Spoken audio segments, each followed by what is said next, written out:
ក្នុងថ្ងៃនេះក្នុងចំណោមពួកឯងទាំងអស់គ្នាមានតែម្នាក់ទេដែលអាចមានជីវិតរស់បាន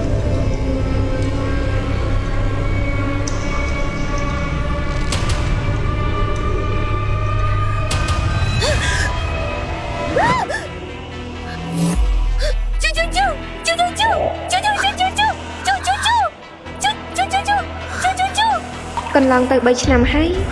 ហេតុអីក៏ខ្ញុំនៅមិនទាន់ភ្លេចវាទេ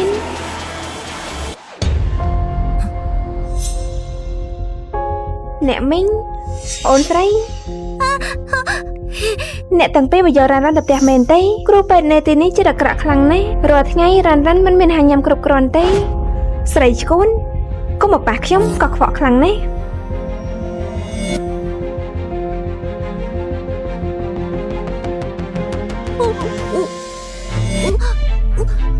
មនុស្សឈួនជាមួយនឹងមនុស្សពិការគឺជាគូដែលស័ក្តិសមជាមួយនឹងគ្នាណាពេលក្រោយអញត្រូវរៀបការជាមួយនឹងមនុស្សពិការជើងជំនួសឈានសុំមនុស្សពិការជើងដូចជាជីសៀវរស់នៅជាមួយគេដូចជាស្រីមេម៉ាយអញ្ចឹងរៀបការជាមួយជីសៀវនោះហើយគឺជាអ្វីដែលខ្ញុំចង់បានអ្នកមីងរ៉ាន់មិនចង់រៀបការទេរ៉ាន់មិនចង់រៀបការទេអ្នកមីងលោកប៉ាជួយរ៉ាន់ផងរ៉ាន់មិនចង់រៀបការជាមួយប្អូនស្រីទេលោកប៉ាយើងប្រាប់ឯងគ្មានសិទ្ធិតវ៉ាទេបងស្រីហេតុអីបងនៅមន្ទីរពេទ្យផ្លូវចិត្ត3ឆ្នាំគ្មានអ្វីព្យាបាលជំងឺល្ងងខ្លារបស់បងបានទេចង់ចាក់ចេញពីទីនេះគ្រាន់តែរៀបការជាមួយមនុស្សពិការដូចជាលោកជីជំនួសខ្ញុំទេលោកឈិនឡានបានមកដល់ហើយបាទហាប់នាំនាងចេញព្រាមទៅលោកប៉ាជួយរ៉ាន់ផង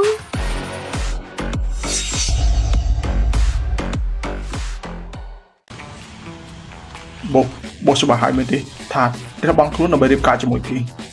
ខ្ញុំធ្លាប់បានឮមកខ្លះអ្នកដែលបោះត្រូវរៀបការជាមួយនឹងកុំបារម្ភអីគេគ្រាន់តែជាជនពិការទេគុជពណ៌ស្វាយគឺជាមរតករបស់ម៉ាក់ខ្ញុំត្រូវតែយកត្រឡប់មកវិញឲ្យបានសួស្តីអ្នកស្រីសូមអញ្ជើញចូលក្នុងខាងក្នុង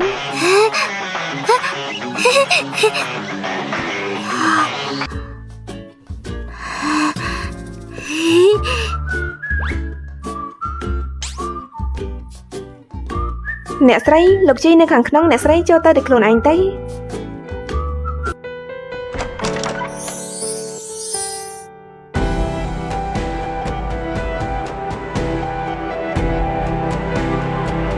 ជាណាគេកុំបីខ្ញុំអី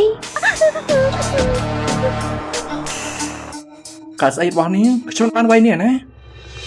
ជីឆឹង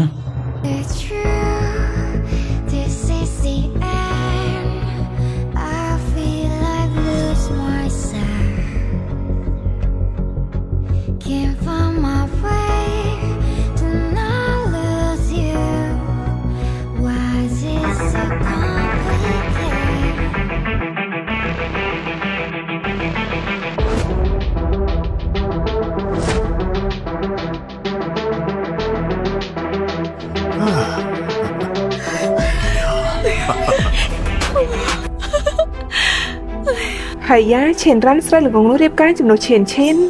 មិនត្រឹមតែអាចជួយឈានទេនៅទទួលបានអំណោយច្រើនយ៉ាងនេះទេគឺជាការដោះដូរដ៏ល្អមែនឈានជាកូនដ៏មានតម្លៃបំផុតរបស់ពួកយើងមិនអាចប្រកួតឲ្យទឹកគ្រួសារជីឈានលីនឹងទេលោកប៉ាអ្នកម៉ែគ្រួសារជីបានធ្វើកិច្ចព្រមព្រៀងអំណាចទាំងអស់នេះគឺជារបស់ឈិនរ៉ាន់ថាម៉េចជីឆឹង